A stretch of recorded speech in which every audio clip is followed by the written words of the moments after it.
เดี๋ยวมาเบิ่งการตั้งค่าเนาะมันจะมีปุ่มต่างๆตุ่มเมนู V1 V2 เป็นการรูปแบบการเลือกการแสดงผลเนาะมีลบมีบวกมีโอเคเนาะปุ่ม power กับพักหน้าจอเนาะก็เลยพักหน้าจอสิเปิด power ขึ้นมาเบิ่งเมนูเนาะเมนูก็สิมีความละเอียดเนาะอยากเข้าเบิ่งความละเอียดก็กดปุ่มโอเคนี่ความละเอียดจะมี 2K 4K ให้เลือกเนาะเลือก 4K ไปเลยเนาะเวลาที่เลื่อนมากรณีตัวนี้มันสีเข้มทางในสีเข้มเนาะจากเลื่อนซ้ายเลื่อนขวาเห็นบ่มาหาระบบเว็บแคม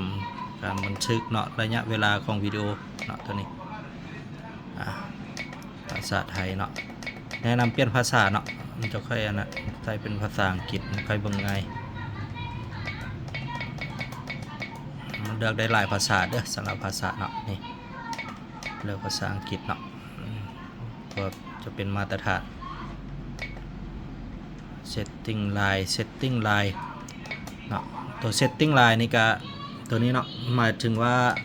กล้องถอยเวลาเราเปลี่ยนเนาะตัวนี้ก็สามารถ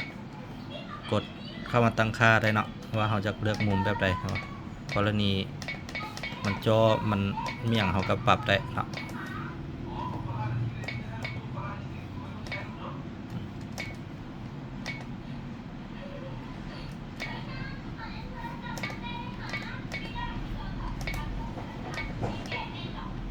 ประมาณนี้เนาะปรับลิ้นได้สำหรับกล้องถอยเวลาเข้าเกียร์ถอยครับเนาะแล้วก็ตัวอื่นๆเนาะสามารถไปลิ้นได้ตั้งค่าวันทีตั้งค่าเนาะ setting line ภาษา time setting เนาะเวลาก็มาปรับได้เนาะเวลาเราสิเข้าตั้งค่าก็กดตัวนี้บัตรนึง